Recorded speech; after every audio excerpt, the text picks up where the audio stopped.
The following podcast is rated I for intellectual. It contains jargonistic terminology that may be too stimulating for some listeners. Topics discussed are approached with an emphasis towards educational fair use. Critical thinking is advised.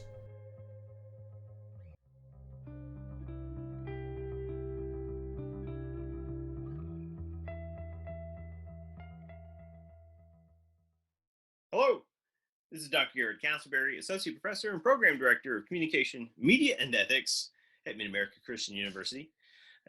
And I am joined by my partner in crime, part of this dynamic duo for our lecture series, Scott McMurray, Chair of the School of Business at MacU. Welcome to episode 3 of our abbreviated second season of Special Topics in Media. A lecture podcast series where we tackle various types of media, whether we're looking at the media for its content or its mass communicated message, or perhaps even the mechanisms, the technologies, the ways in which media gets produced and circulated. And so we appreciate tackling various themes each season. And this season, we are looking at the comics medium. We're looking at comic books, not only as a unique and specialized mode of graphic storytelling, right? Through its combination of art and linguistic expression, but we're also recognizing the power and the prominence that these texts have as cultural artifacts, the way that they influence culture and society over time and capture the popular imaginary. In order to keep this conversation contained, right, for our dialogue purposes, for educational purposes, we've limited this fast track course to a single graphic novel that we're essentially using as a case study to talk about, assess, and look at comics, and superhero comics in particular. And that graphic novel of choice for this session is Frank Miller's The Dark Knight Returns from 1986, originally released as 4 books, right, or parts, and eventually collected in graphic novel form, as we call it, to use that industry term. And to be quite honestly, it's a great text to assess, not only for its literary merits, but also because it's one of the most popular graphic novels of all time. If we were to research and pull, right, create a pull sheet of top graphic novel sales ever, there is no question that this book would be on that top 10 list, if not possibly even the top 5. It's also one of the most influential books. And so while not every page is wine and roses and sunny side up, I think that's part of the lesson, because what does this cultural artifact reflect about America? And that is the sub-theme for this course. We're looking at mythic media in America in our Com 4103 class, Special Topics in Media Studies. And our goal is to better understand what kinds of myths can we classify as American, what makes them American, and how do American myths perhaps borrow from the past and previous or alternative myths and reimagine them based on our cultural values and value systems. So, Scott, we have this week book 3 in The Dark Knight Returns, but perhaps we need the briefest of recaps of book 1, book 2. Where do we get to this point in the story? Batman's back. I think episode 1 is mainly concerned with Batman's psychological crises as he, having put away this persona, letting the law take its course, even to the extent of sponsoring former enemies and trying to bring them back to good mental health. In other words, he's completely embraced the 80s idea of let's blame the crime, not the criminal. Let's blame society, not the criminal. And of course, living in Gotham, that just doesn't work. And so Batman goes through a great crisis of identity. Eventually, almost in spite of himself, returns to his crime-fighting ways. Chapter 2 is where, by and large, although he knows of the future Robin already because he saved her in chapter 1 as part of his vigilante exercise. He is now found a new Robin. The old Robins, plural, all having been either killed or in other ways permanently removed from the good side of the equation, uh, and um, and so he's got tremendous guilt about that. But this new Carrie Kelly um, is a um, is a young woman as opposed to a young man. As we said, probably more appropriate for the 1980s idea of what a superhero should be. Miller's getting rid of some of the old baggage about Batman that makes him a less comfortable read, or maybe a not such a good social fit for the 1980s audience. Engaging real life issues about 1980s crime and punishment that the nation was absorbed by, and while preserving this argument in the media and bringing media front and center in the process. Television media, cable, which was new in the 80s. He is he's gives Batman the opportunity to work out his own salvation and goes through a crisis of identity again. This time about his capability, his ability to even be Batman, and with the help of Robin and the ever faithful Alfred, he does at the end of book 2 find himself back uh, more or less to old form. He's a wolf in the night, ready to hunt. And so book 3, the hunt begins, but ironically, the hunt is for Batman, not by Batman. So That's an excellent point. I think the title of book 2 is The Dark Knight Triumphant. Right, we yeah, see this triumphant return. He, in classic Rocky fashion, that's a through line I'm going to play with a little bit in this episode.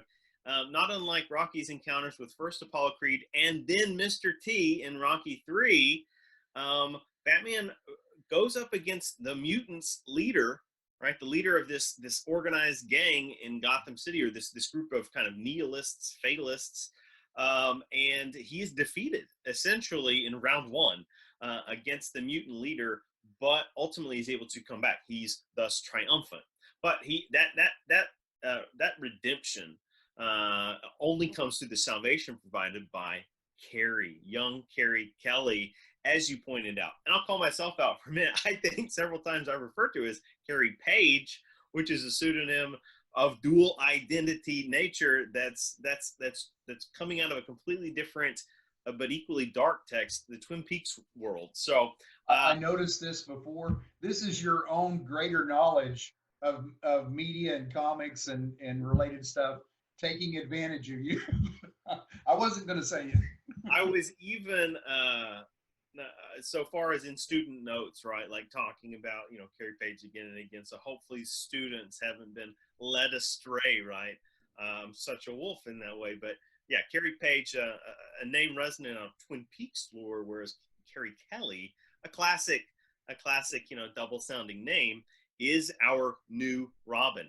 And she's a young Robin. She's, by no means super heroic. She's incredibly brave. She's smart, but in this book, which she's even referenced as of the age of 13, right? So this is an intense element.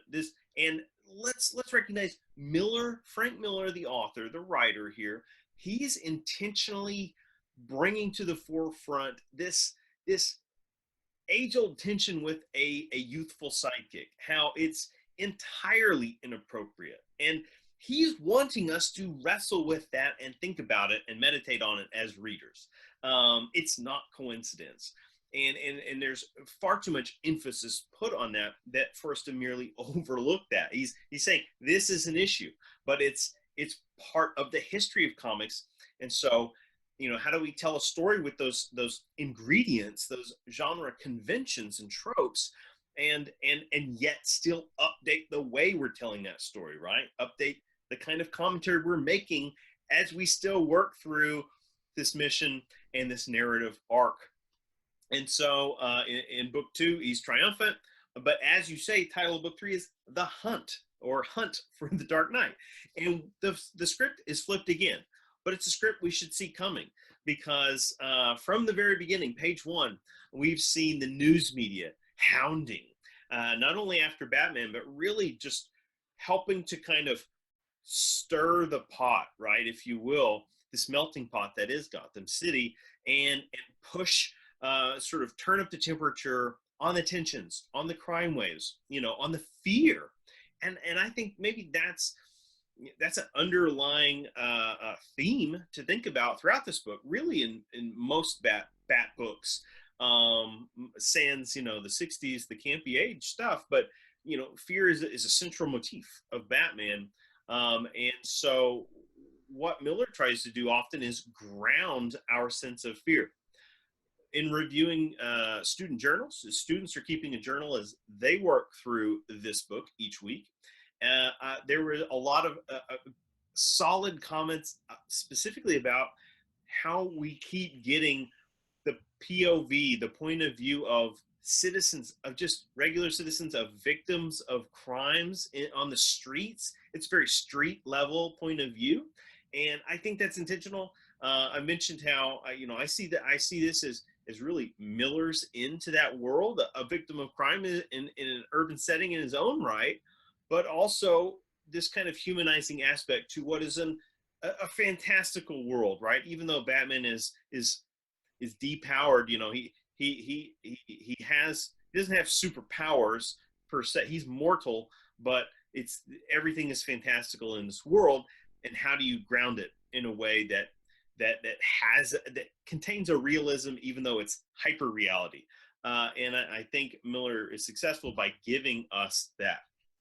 That is an excellent observation, because I feel like it fits into a bigger scheme that we want to talk about.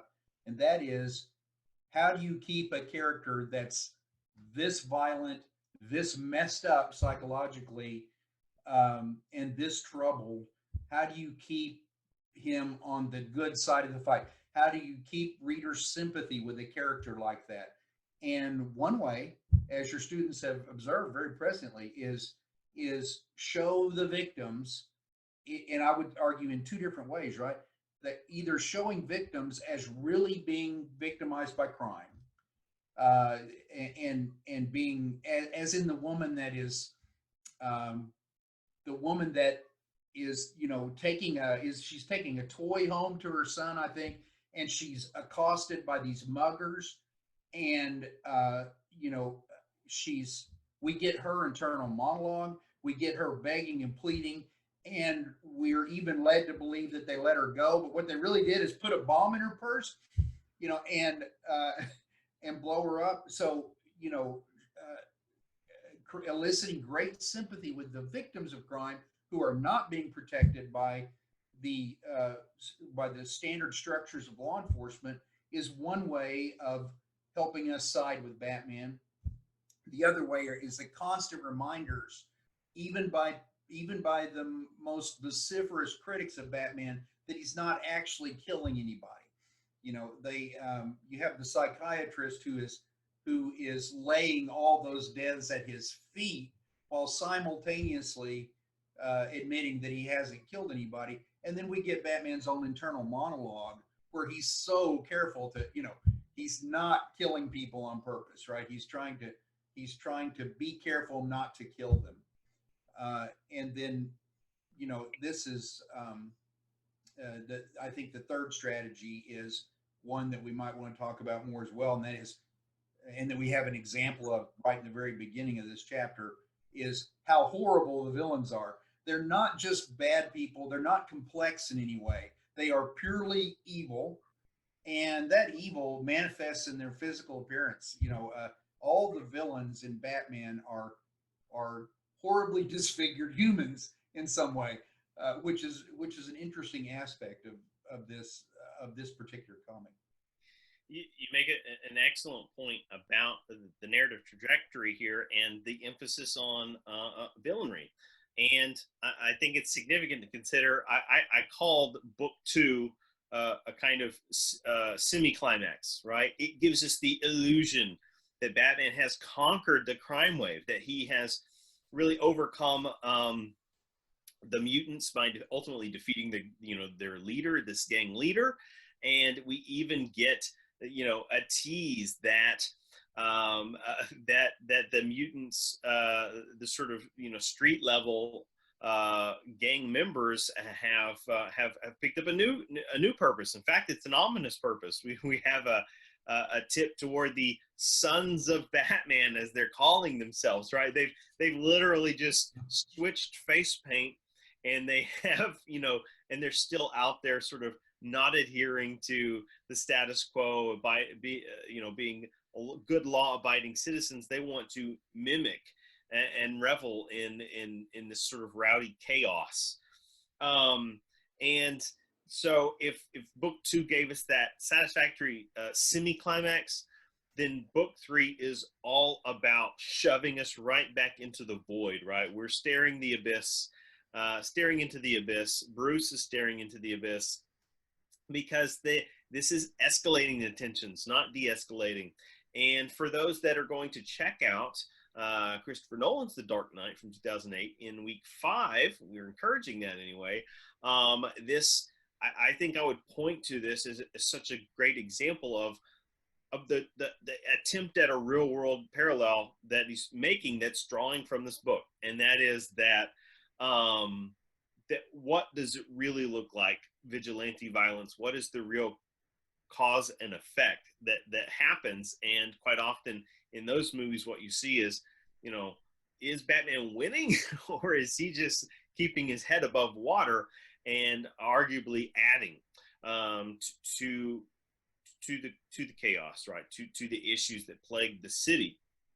And so in these opening pages, we're introduced to a low-level gang, perhaps an offshoot of the original mutants, right?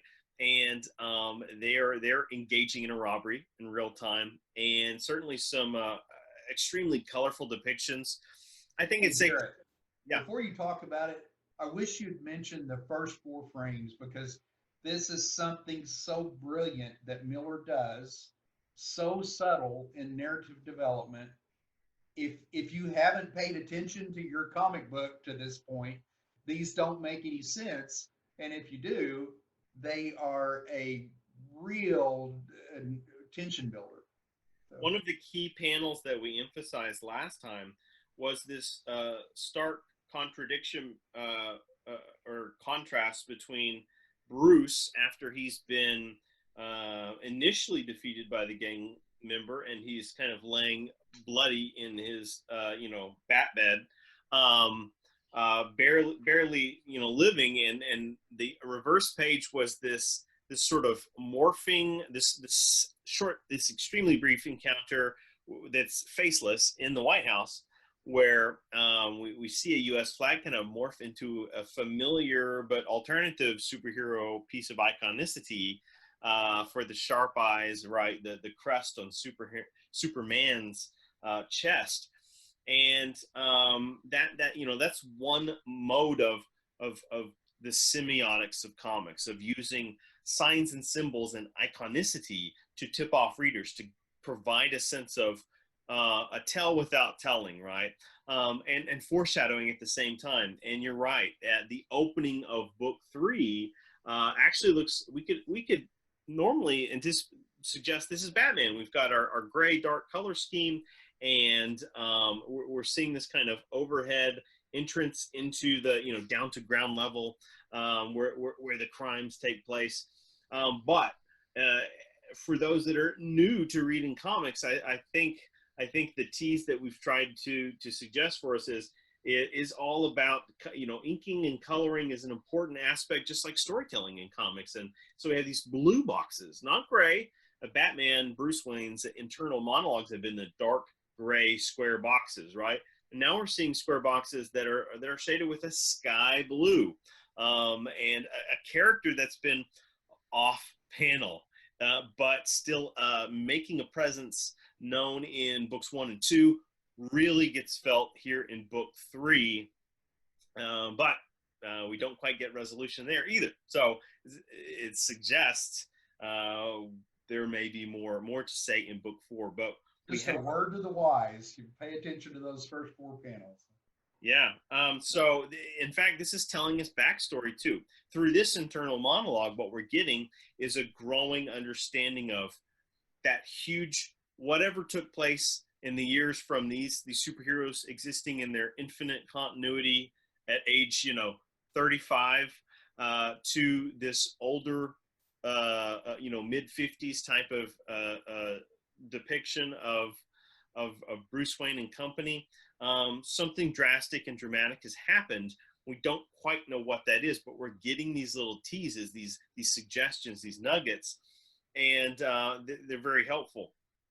For those that maybe are not up to date on their Bat lore, and certainly that could be several, as we've got a lot of Marvel heads, right, in the class, is that Batman from time to time does have alter ego personas that he's known to embody, almost like a spy when he's at ground level, right? Let's remember one of his he's not only the Dark Knight, he's also known as the quote world's greatest detective. And so there is a rarely used, but it's part of his canon aspect of a sort of master of disguises aspect to Batman Bruce Wayne.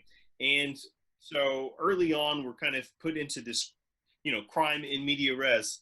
And there is a character. The very same point written down in my notes, because geniuses all think alike, I think. But this connection to Batman as a detective is never severed. He uses disguises. He analyzes forensic evidence. When they're not trying to kill him, he works with the police. So it's fascinating to me that through all these decades of development, you never quite lose the sort of film noir private eye aspect of Batman. No, it's such a great connective point, right? And that private detective was a dark figure, and they were troubled.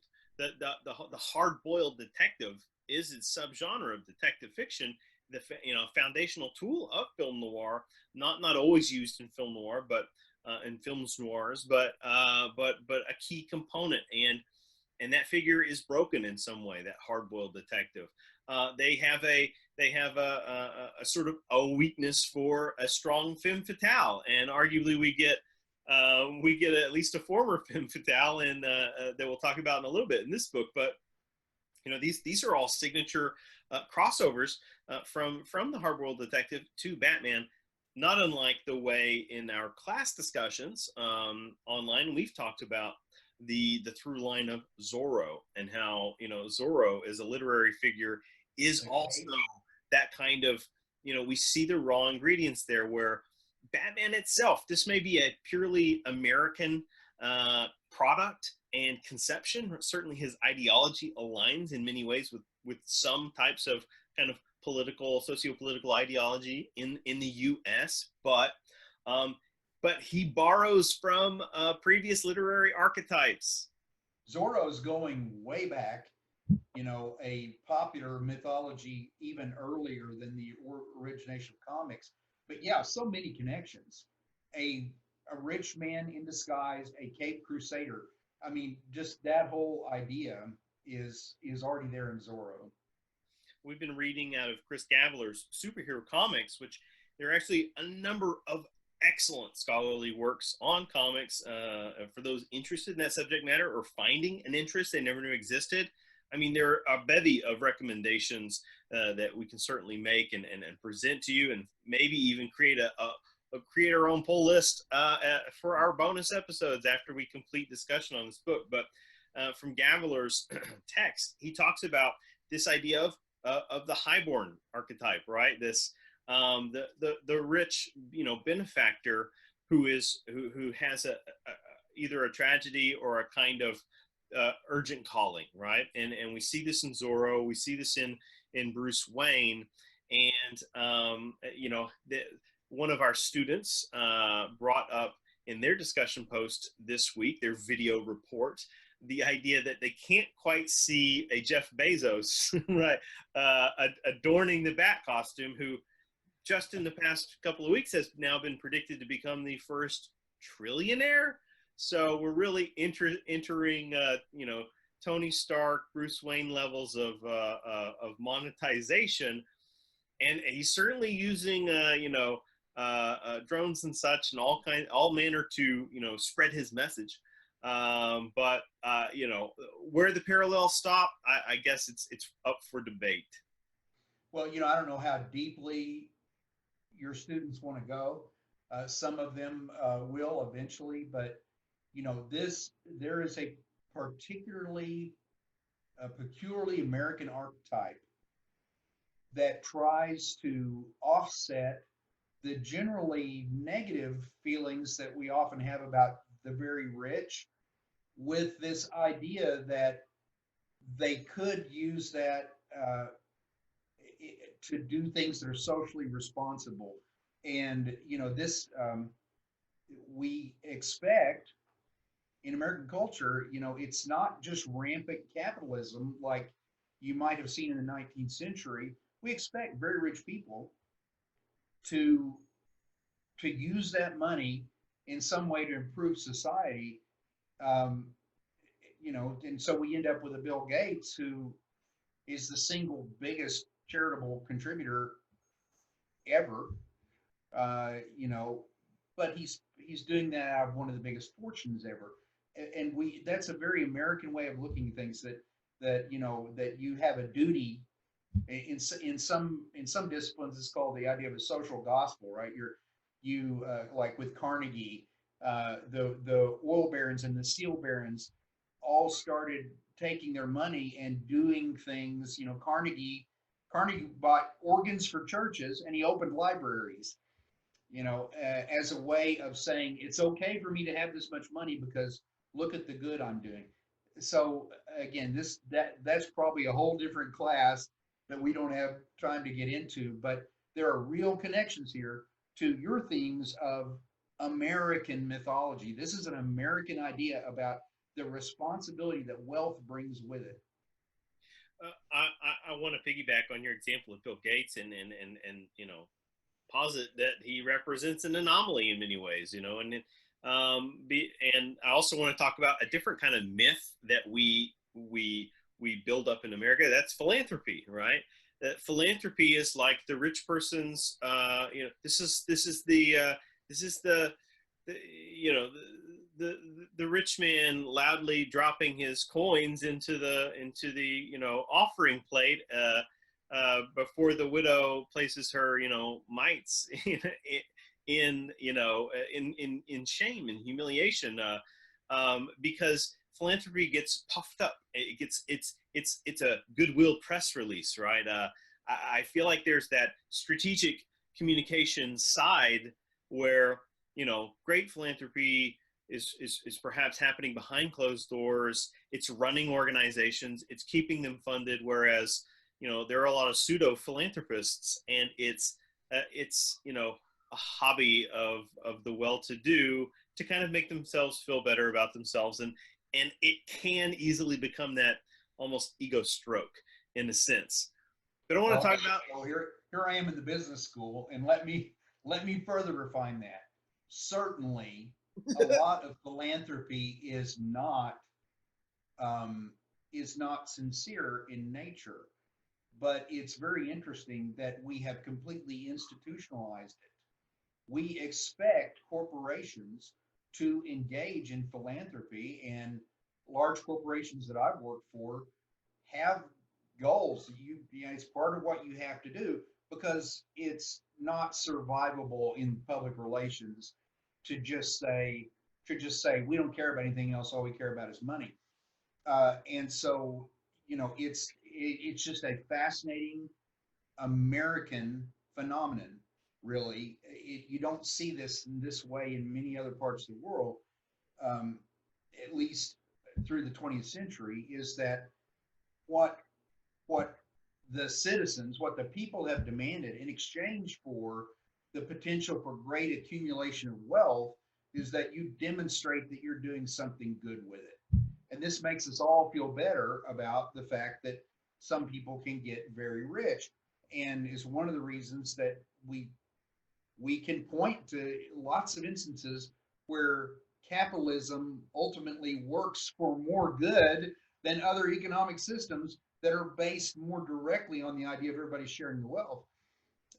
So it's, a fascinating, ongoing, and ultimately irresolvable discussion about where the moral high ground is there. Well, what got me thinking about this theme possibly was that it shows up in a couple of throwaway panels in book 3. Bruce Wayne has just finished a meeting that we'll talk about in a little bit. And I won't get into the details there, but he's coming back to the lair, right, the Batcave or Wayne Manor, and he's changing clothes. And Alfred kind of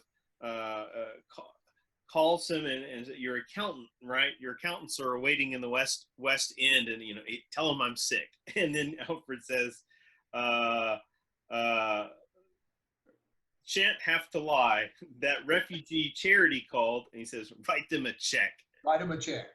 And then Alfred retorts, "And the Committee for the Prevention of Obsessive Behavior in Middle-Aged Men, write them a check." It's very good, sir. Your sense of humor. Yeah, that's great repartee. You get the idea. I don't know if Batman's getting the last joke or not, but Alfred is getting his in there. Yeah, these little exchanges are so important to these characters, and I think it adds a valuable layer. It does. It certainly humanizes Bruce Wayne for us. What amount of humanity he has left is always in question, perhaps in doubt. But there is something there. It's warped, right? But the idea of philanthropy, in your example of Bill Gates, also got me thinking about the flip side of this mythology in America, and I'm talking about American forms of mythology, and that is where we position people of greatness or great achievement during this time, during this quarantined and social distancing cycle. A lot of the media industry, entertainment industry in particular, has had to go into a shutdown mode, just like many aspects of corporate America, and so projects that were already produced are getting more of a spotlight than perhaps they otherwise would have, or maybe it would have been arranged differently. And one of the programs that have benefited greatly in this time is ESPN documentary The Last Dance, that is emphasizing Michael Jordan. And the shocking revelation of this documentary is that we're seeing so much behind the scenes archive footage that is very raw. It's very honest in its depiction of who this individual was, when so much of their public persona was strategically calculated branding for the widest possible audience. And because we're talking about arguably the most successful sports figure ever. I mean, and maybe that word, is athlete too, but sports figure. That is to say, this was the paradigm shift in sports, one of only a handful where the individual transformed not only the nature of how we think of professional athletes, but the nature of their sport. Right, their sport suddenly, the paradigm shift became inexorably wealthier as a result of their imprint, their legacy. But anyway, in this documentary, what we continuously see is an individual so laser focused toward an ideological end, to be the best, to push people the hardest, that at times is quite polarizing to take in. And so, Michael Jordan, many of his private encounters with people would shock audiences today. And it's quite revelatory that ESPN's been airing it unfiltered in the evening hours. But Here is a good place for a shout out to marketing students in this course, because right there is the difference between public relations, right, and the reality of a persona. We What we consume as consumers is a carefully constructed public relations package about people. Think of your favorite actor, think of your favorite celebrity, your sports hero, and chances are your ideas about who those really are, even when you think you're getting these intimate insights about these people, they have undoubtedly come to you through highly mediated sources and lots of editing and lots of legal protection that keep all those threads supporting a certain image. And so we get the idea that, that this person's a nice person, or whatever, and we don't know anything about those people. Some of those people that you think are charming are jerks. That's just got to be the case. But but think of the value of public relations in this aspect. You can't be known as a jerk. People won't like you. People won't go see your movie. People will, it's going to affect how much money you can make. And so you take some of that money, you pay somebody to help you construct an image that both protects and idealizes you so that you're more consumable. well, we've had off camera conversations in recent weeks, and the two figures, this first in Michael Jordan, and then also even a Steve Jobs, right, present extremely successful individuals that help reshape not only their individual brand, but the corporate brand they represented. Would Nike be what Nike is today without their just landmark, contractual relationship with the Jordan brand?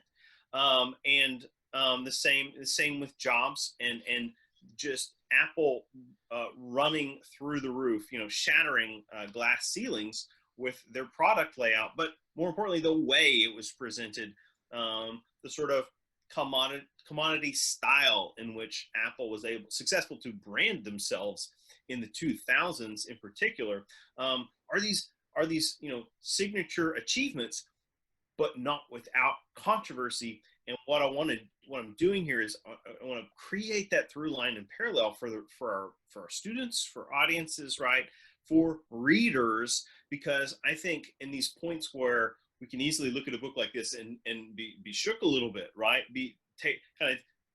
We've had a few,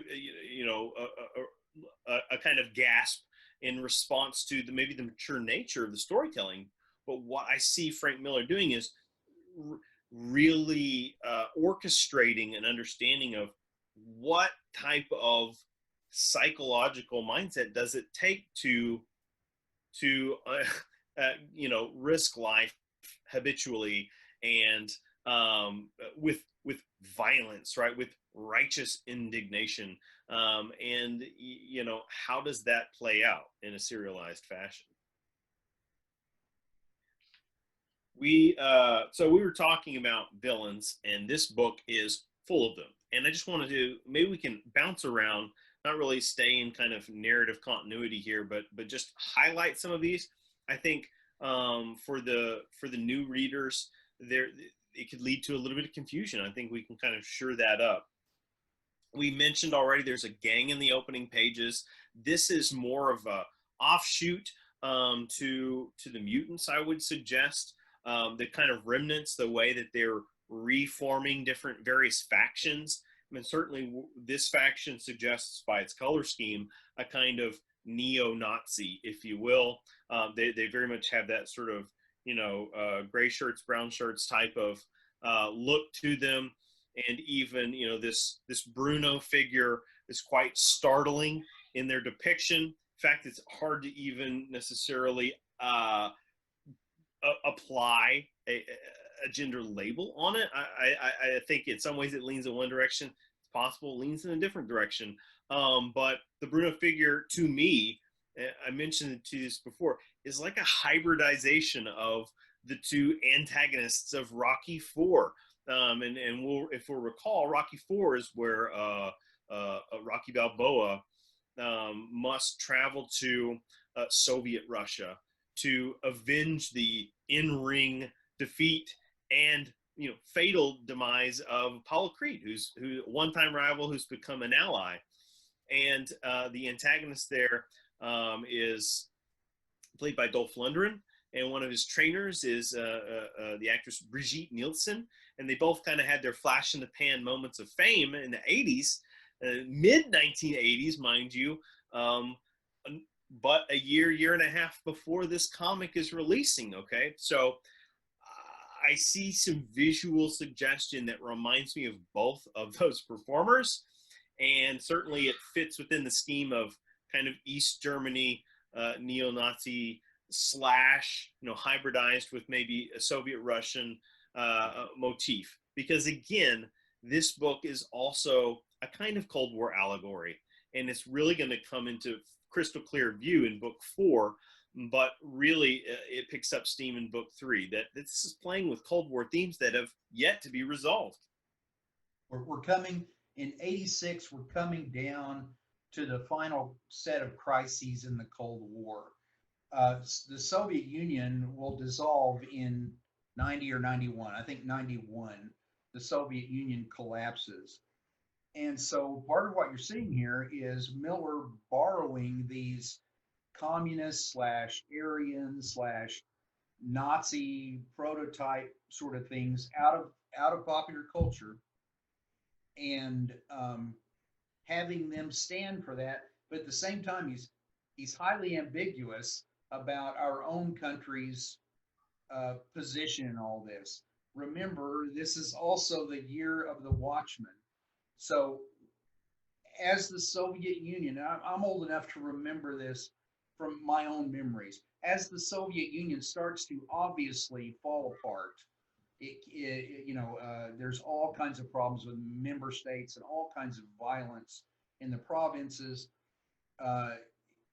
It's, you would think that we would all say, yay, the Soviet Union's not doing so good. They're our main geopolitical rival. But there was huge concern about, okay, but they're still sitting on 1,000 nuclear warheads or whatever. And now there's going to be, Chechen or, other kinds of splinter groups who are in control of these things. And so the nuclear paranoia was high, and in the fear that many people had reflected very clearly here is that we were just blundering into this, that we were going to, preside over the final defeat of the Soviet Union, finally winning the Cold War in the name of democracy, but the cost was going to be nuclear, conflagration, or I can't say that word, conflagration. And so, it's hard for a modern reader, a younger person, to connect to all those. But this is all absolutely buried in his choice of antagonists, and those images that you see there is it's asking us to take on this, and later on what he does with the government of the United States asks us to take on this anxiety about, what's the best way to resolve these geopolitical conflicts. Mm-hmm. You mentioned that the parallel last episode. You talked about the connective tissue between this book and Watchmen, Alan Moore's Watchmen, which was a limited series. They both also most likely the best-selling graphic novel of all time, right? But too deep of a cut to press upon this class, certainly in such a short classroom setting that we're kind of sharing together. But both texts are wrestling with Cold War allegories. They're wrestling with this idea of superheroes as superpowers, and certainly that as also looking at the atomic superhero as a kind of weapon of mass destruction, to use that popularized, mediatized term. And we get a little bit of that. We start to move into that wider territory here in a fascinating way in book 3. We mentioned this initial group of foes, and really they're disposed of quite quickly. But Batman he both has it under control, but doesn't. His internal monologue lets us know he's aware of his fatal flaws, of his age, how his body moves slower, of how he's absorbing his punches and encounters with increased pain, right? And he's He's a lucky old man. This phrase keeps recurring in the book. He's a lucky old man. He absolutely knows that his capacities are diminished, but he's lucking out every time. So he's playing a very dangerous game. And this dangerous game leads them. They fall through a building of sorts, and meanwhile he's telling Carrie to stay out of the way. But like any youngster, she just can't help kind of continuously finding a way to get involved. But they find themselves in the subway, and there is an intervention at the last minute, right?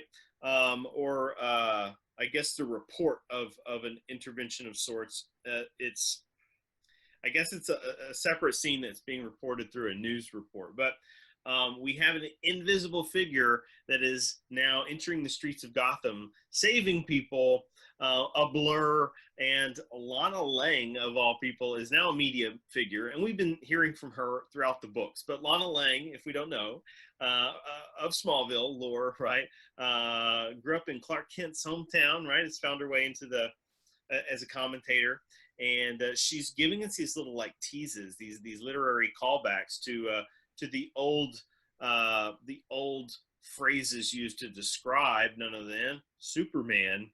And in fact, if we're to connect that with those blue panels, those blue boxes in the opening panels, Superman is now crossing borders, right, into Gotham. And we've understood so far, and we get a clear sense in this book, in upcoming pages, that he's now an agent of the state. That is to say, he operates under government authority. That he is a tool, if you will, and perhaps a different kind of tool in Bruce Wayne's mind. He's a good boy. Reagan called him a good boy. So, we have a tension emerge, and as a result, Batman schedules a meeting to get with him, and essentially attempts to draw a line in the sand to say, "Stay in your lane," and I'm back. Right, I'm Batman, and I'm back. But this depiction of Superman is interesting. When we finally get the full reveal of who he is, we've not seen him in full body form since. It's literally like in a pasture with this sort of rosy look, butterflies, clouds. Yeah, butterfly. I mean, it's unmistakable the kind of contrast that Miller and Klaus Johnson and Lynn Barley are going for here. And it's classic. He's posed in a classic monumentalist pose, which ironically is characteristic of Soviet propaganda art. So he looks very much like a Soviet propaganda poster. This is true. And this is Miller's, once again, kind of having his cake and eating it too, critiquing the nature of power and power structures and imagery and how images sell items. And I'm reminded again and again of the various splash pages that we've discussed on here, these full page spreads where Batman is often he's depicted, he's having to scrunch down to fit within the page itself. Yeah. He's so larger than life. But Superman is shown here, and this also reminds me, this is almost like Teddy Roosevelt, right, in a way, with his Clark Kent shirt. And so it's steeped in a kind of Americana, a Fabio, right, open shirt there. But they have a stalemate conversation, and neither is willing to back down. And so what this suggests to us is this is a tension left where it is and unresolved. to that extent. And Superman actually gets called off into other duty. We've mentioned the Cold War allegory, and that's playing out in book 3 in these fringe cutaways. There are these cutaway panels of Superman like encountering Soviet fighter jets and other things like, and we're introduced to this idea of the Corto Maltese area. Right. So there's this bigger geopolitical conflict backgrounding that keeps popping through because and ultimately that Superman as a tool of state has to go and deal with. Again, these are just throwaway references for those that wish to follow them up, but it's so similar to the role of Dr. Manhattan in The Watchmen. It's he's become a tool of the state to go and fight the wars for them. And if Harvey Dent was quote unquote rehabilitated enough to be released in book 1, we've been receiving these breadcrumbs of another nefarious foe. And sure enough, the sort of mass media armchair psychologist, right, a prototype of maybe the Dr. Phil's of the world, right, has arranged for the Joker's release, or at least a release that's of course going to directly lead to the TV interview setting, right? So we have none other than the Joker being released from Arkham, whether it's a temporary, a trial thing, or a full release. It's unclear to me. I don't think it matters, because once you start to move those pieces, we understand the domino effect that's in play here. But it looks like they're headed to a version of the Letterman show, right, which was a staple of New York TV for so many years. And what does he call him? David, Lyncherman, or that's not. Yeah, it has the same beats, but these are for younger students. I think you may even have students who are not familiar with David Letterman, but all these call outs are to real people that dominated the media at that time. One of their main broadcasters is a visual knockoff of Walter Cronkite, who was even before all this, but clearly Miller wants us to remember the newscaster figure is Walter Cronkite. This is just one small page where he's at. Will can paste something up there. And then there's the David Letterman. David Enderkin is what David Enderkin. Yeah. This is such a fit too for this book. Not just because the mid late 80s is when he was kind of the underground hit, like super hit in New York. He was still on NBC, in fact, following the Tonight Show. But his program call sheet is notorious in its history of bringing in arranging controversial figures in the public view, right? Whether it was those ultra rare appearances by Howard Stern, or Madonna, Dennis Rodman, the Charlie Kaufman, or the star of Taxi, right? The comedian from the 80s that Andy Kaufman, yeah, Charlie Kaufman being the writer, but Andy Kaufman, and these performances that really kind of push a boundary, at least for Middle America, I would say, and they push a boundary for television, the history of the FCC. So anyway, it's what a fit. Wasn't this the time Letterman was on after the real Tonight Show? Right. And so, yeah, part of his thing was it was a generational shift. He was entertaining a much younger audience and just blowing it up. He'd have anybody on there, and so the respectable folks had all already gone to bed after watching Carson. So, this is the first time we've tackled this subject matter, this book, since we've seen the release of Joker. I wanted to ask you, Garrett, movie. Didn't you think of of Joaquin Phoenix and Joker. I mean, what's the inspiration for that whole setup with the talk show host? Is it possible that they didn't draw from this? Without question, I would suggest this is a direct influence. And let me be clear though, there are multiple. This is the fun part of comics, and not only serialized but in kind of episodic stories and rotations of writers and histories and continuity and revisionist histories. Is, there have been various interpretations of the Joker coming onto a show, and things are going to go wrong. There's an episode back from the 1990s of the Batman the Animated Series where the Joker hijacked a variety show, had the audience in stitches, and Literally. yes, and Batman's required to try to save the day here. So this is the kind of story that gets recycled. But what's interesting is we can point out the high possibility, that students in the class have seen that movie first. This is a common phenomenon in popular culture, right? That we've seen the most recent version of the text. We identify that as the primary version of it.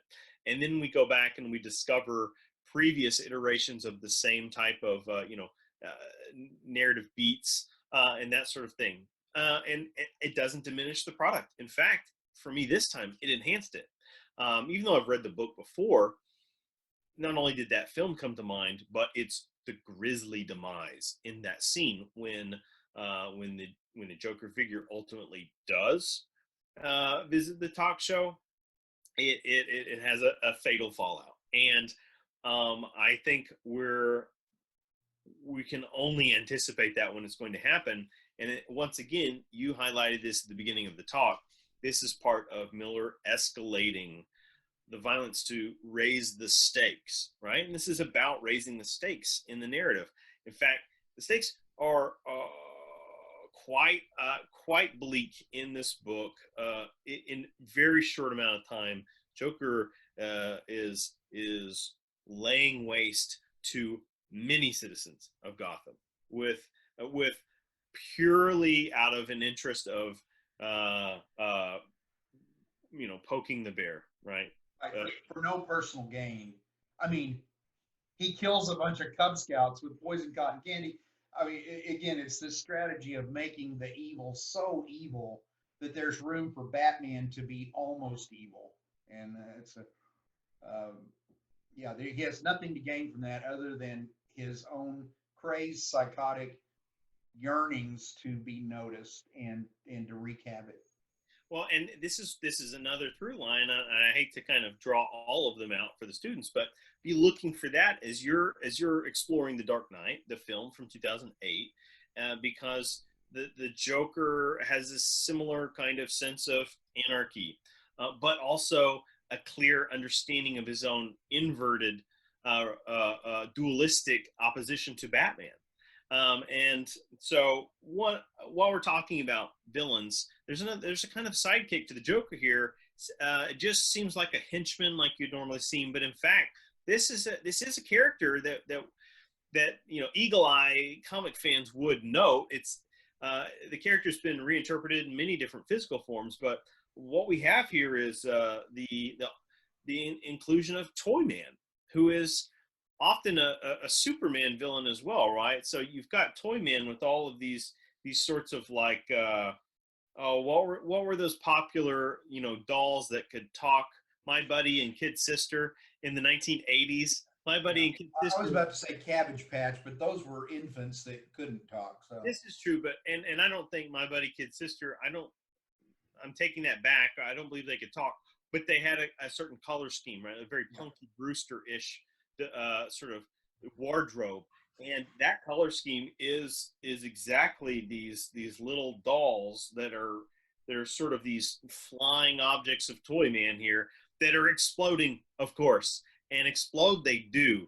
And this is actually the mechanism with which Joker first escapes from the show after the audience is gassed, and continues to kind of play a role into the climax of book 3. Meanwhile, we do have a transition going on across town, right? Commissioner Gordon retired at the end of book 2, so we're seeing a changing of the guard with the Gotham City Police Force, and the new commissioner Yindel is finding her footing, right? How do you be a leader? How do you step into leadership and make your mark amidst disorder? And this again is a platform with which Miller can tease out a kind of debate about power, right? Do you use excessive force, right? And is that the right kind of power to control people, to control the masses, or does it exacerbate the problems and make them worse? And we don't get clear resolution there either. But what it does add is another layer of tension, because now they are hunting, as the title suggests, the Dark Knight. I think it'd be easy to overlook Miller's treatment of the two important female leads here, Ellen Yindel and Robin, Carrie Kelly. But we talked, I did anyway, about Robin last time, about how I feel like he consciously using her to connect to a new audience gives her very favorable positioning. We really like her as a character. Ellen Yindel is a character that is placed maybe in the greatest growth arc for the few frames that she's got. She's somebody who comes on as almost an antithesis of Gordon, and beholden to the political powers that put her there to get the Batman. Mm-hmm. And we find out in chapter 2 that she actually admires Gordon, even though she doesn't agree with Batman.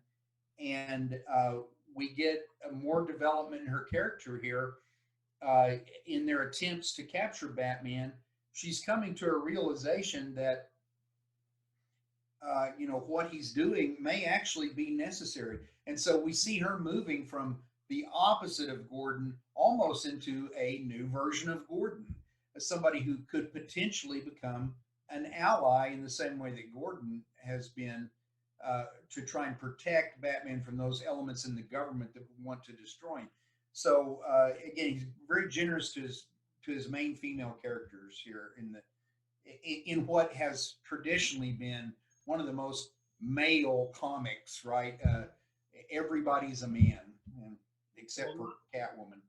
Not only the male comics, and we'll get to her shortly, but Yindel represents this, the working woman, right? And let's remember, in the heyday, the mid '80s, you had this movement, not only in popular culture, but it was really reflecting society, of this permanent movement of women into the workforce, into corporate America, into these, previously,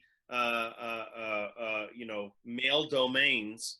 And there was decades worth of tensions that were still resolving themselves. We had yet to encounter policy to help counteract, the discrimination in the workforce, right? From sexual harassment to equal pay, right? These are battles that sometimes it takes the culture war to fight out before laws, labor laws, and other forms of legal acumen correct. And the 70s saw most of the enactment of these laws. The 80s is where the implications that had to be worked out. And so, yeah, especially in gender politics, the glass ceiling for women, these kind of things. Yindel is portrayed in a way that would probably be unremarkable now, but she's got very short hair. She dresses like a man. She's got pretty severe glasses on that, in the context of 1985 or whatever, look very male. And for that matter, Robin kind of does too. And so these are he is sending a message about gender, about what a woman has to be in 1986. to be powerful, to be a leader, and part of that is she has to act like a man in some ways. Some of that messaging is lost to a new generation where the way she wears her hair and her more neutral colored lipstick and her severe glasses don't mean anything. In 1985, that kind of meant something, right? Oh, it meant a lot, and, Yeah. and this was very much a kind of gender politic, right? This was a physical performance. This sort of like the cutting of that long hair, that's that semiotic signature line of femininity in Western history, right? In Western philosophy of gender depictions, at least along a kind of binary line, and absolutely Miller has depicted both Carrie and Yandel similar motifs, right? It's uncanny, and it's meant to draw our attention in a certain way.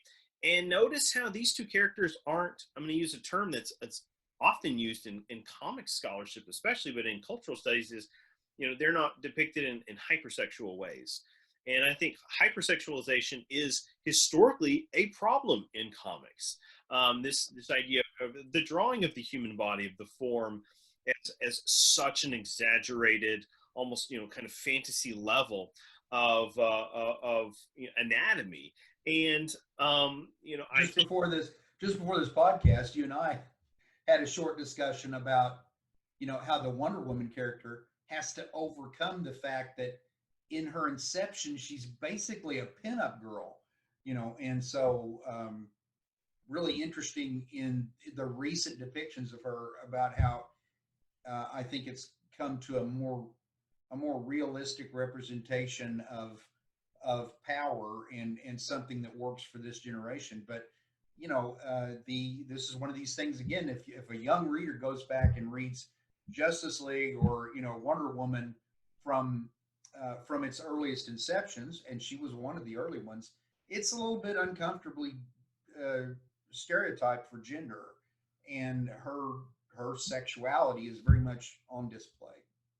I'm reminded of how this parallels the real world, and how this parallels the dawn of superheroes that specifically conforms to that period relating to World War II, and how you had women joining the workforce in mass, and you also had this sort of advent of cheesecake art in a certain way, in a certain kind of Americana stylized way, of which the Marilyn Monroes of the world, whether blonde or brunette, would eventually kind of inherit a certain type of crown.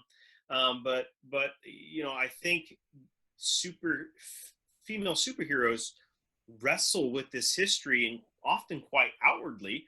It's one of the exciting things when we continue to have more female voices writing comics is that you get these types of more accurate, at least internal depictions of their psychology put forth. We were having discussion with the class this week in which someone used the example of Wonder Woman, and it opened opportunity to discuss how it was very important for that film that they waited the extra amount of time and found the right female director to be able to tell a female heavy story from a feminine point of view, rather than what can often be a very sexist male perspective on superheroes as constantly saving the damsel in distress, or simply viewing females more as objects rather than subjects in various narrative forms. I hate to keep dragging it in, but I can't help myself, so I'm going to.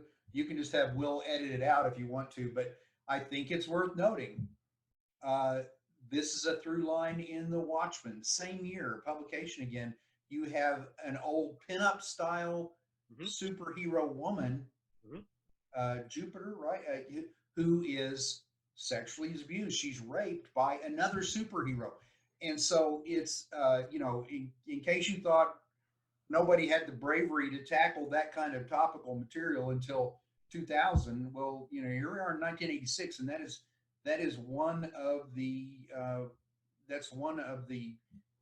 points of sort of cultural examination that Moore does in The Watchmen, is this whole idea of, you know what is this hypersexualized female superhero, what is that all about?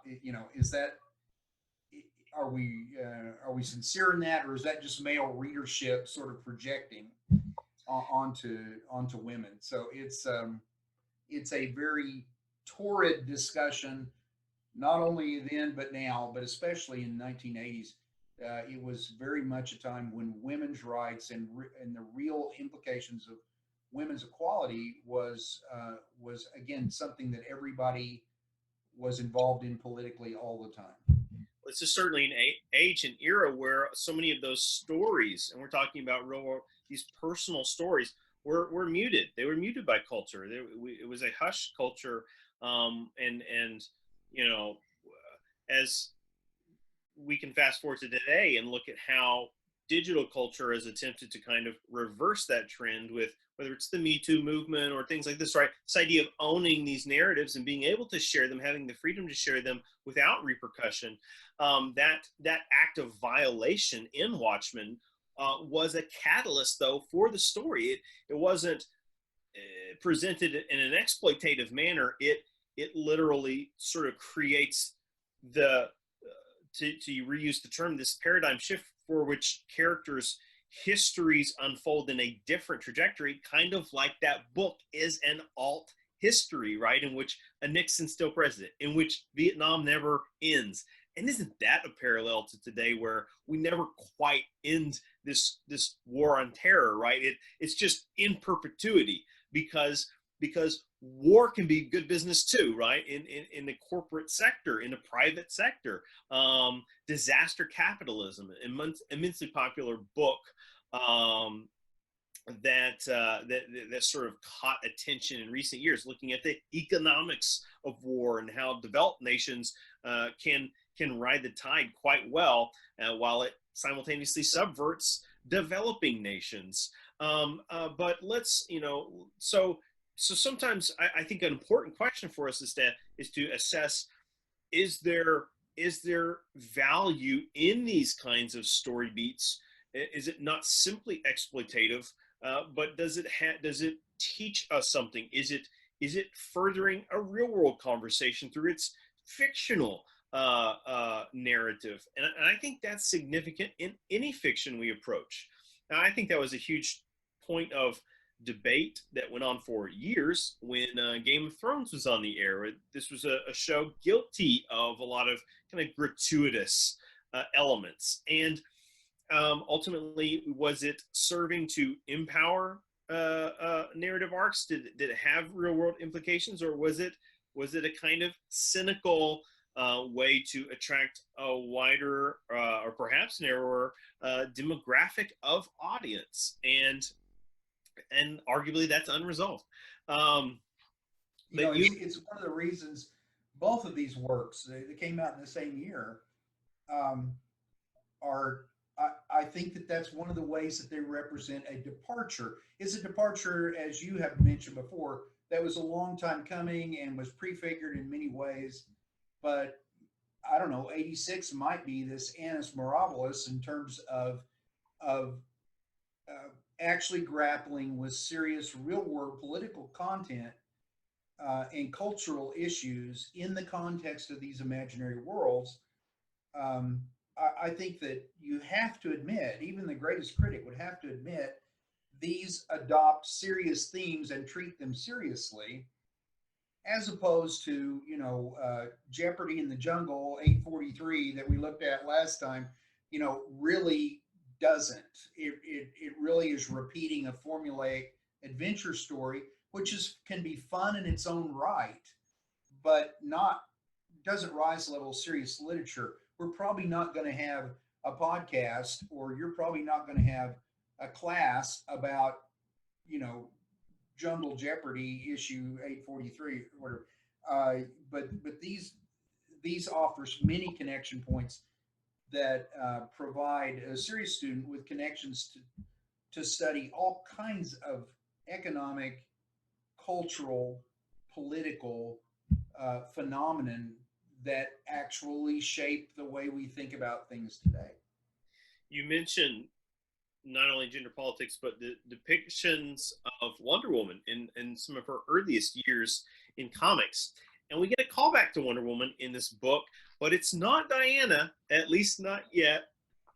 Now we do get a visit, a drop in from none other than Selena Kyle, aka Catwoman, clearly retired. It would appear she's found a new profession, running an escort service. So I would point this out. I would say this is Miller at his cheekiest. He's known for his film noir, neo noir trappings, and his Sin City comics that have been adapted into at least 2 films are exhibits of that, and so Selena's looking rough. And not only that, we even hear characters like commenting on this.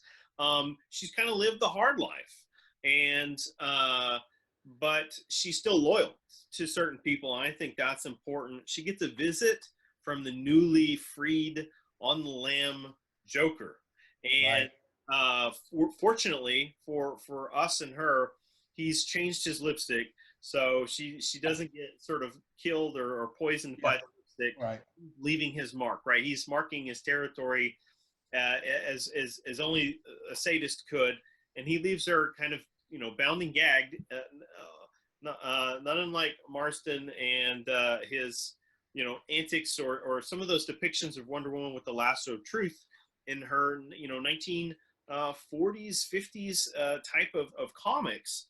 She was around in the 40s. She was one of the early ones, but just go back and look at the depictions of Wonder Woman in the 40s.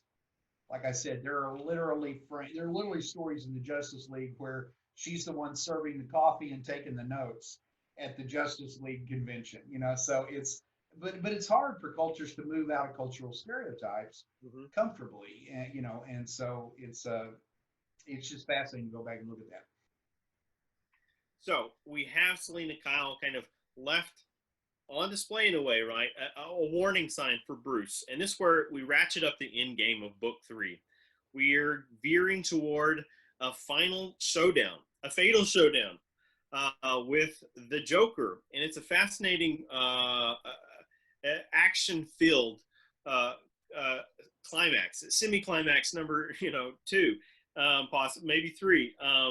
But it's paralleled with Superman out in this Corto Maltese area. He's still doing Reagan's work, right?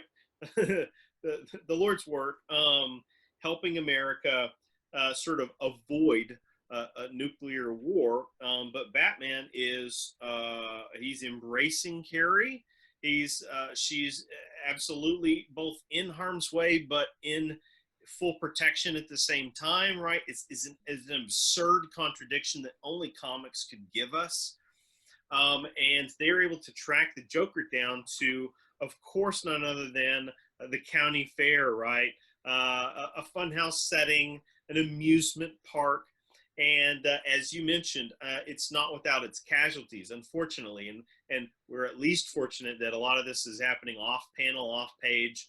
I don't think the goal is to dwell on morbidity here, but we do see some of that, enough to feel vengeful ourselves. And I think that's what the writing and artist team is doing for us. It's making us culpable in wishing for a vengeful kind of resolution here. A callback to Jewett and Lawrence talking about this idea of American mythology wrestling with righteous vengeance, with killing, but it not harming us, right? This is a mythical idea that we can take another's life for the good of the people and it not damage us. And you mentioned The Searchers in a recent episode, a famed Western from the mid-1950s, and this follows that line of what door does that open or close for you once you're willing to commit those acts? And that is the sacred ground, the threshold with which Batman historically will not cross.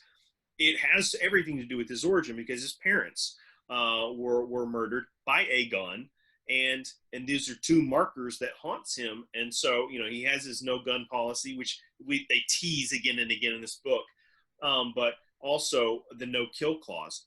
And we see his internal monologue turning, and he seemingly found the perfect out that is both accurate and a kind of hyperbolic hypocrisy, right? There is a showdown, and it's quite grisly. He's throwing the batarangs directly into Joker's body now. Like, he's not letting him get away. This is giving us motive and intent. He is not leaving with the simply tying up a rope around the Joker. But what we do get in the tunnel of love, of all places, is Batman breaks his neck. How else can I put it? Well, except he doesn't. Joker breaks his own neck. But he paralyzes him. He breaks his neck, but doesn't kill him. Doesn't kill him, yeah. So, yeah. And then the ultimate joke, the ultimate sort of ironic juxtaposition of the man who laughs is that he gets the last laugh.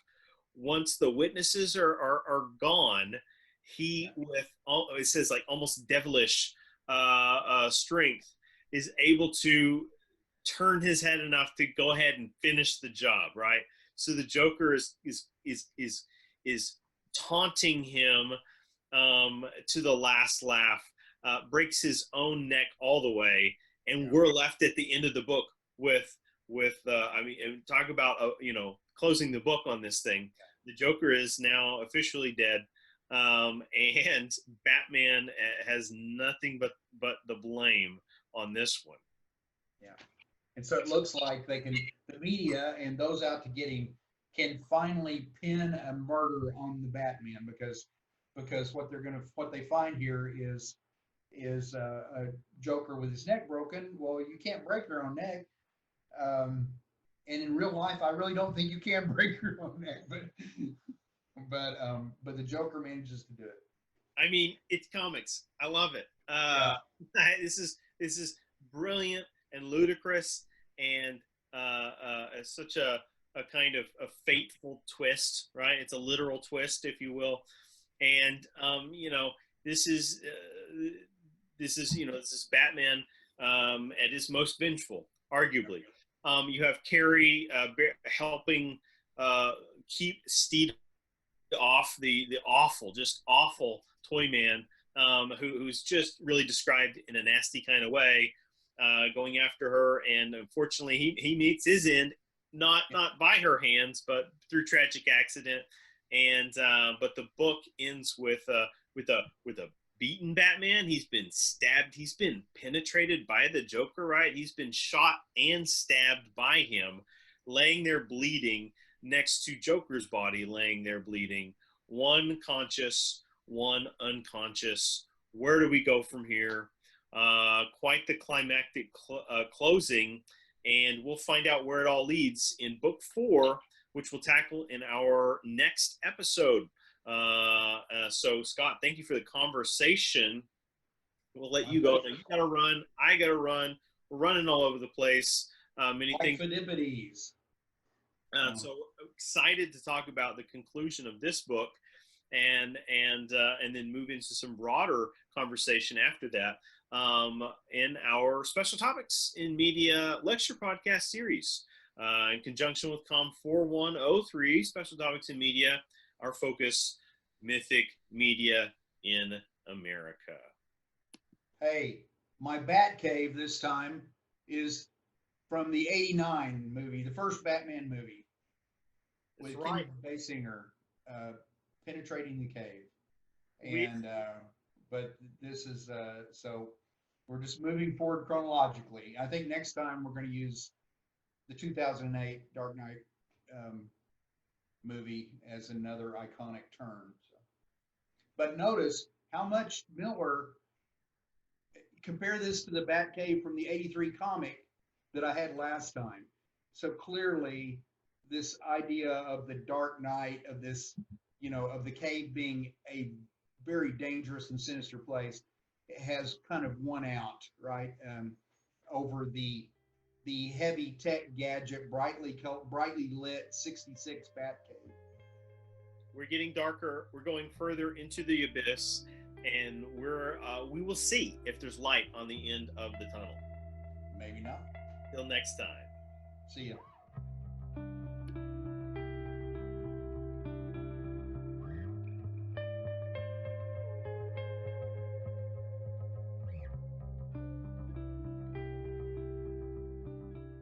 Special Topics in Media is a production in cooperation with Mid-America Christian University. Special Topics is produced by Garrett Castleberry, Executive Advisor Scott McMurray, Audio Engineer Will McMurray, Graphic Design Logo by Corey Fuller, Music composed by Austin Foster. Special Topics is produced in coordination with the Communication, Media, and Ethics program at Mid-America Christian University.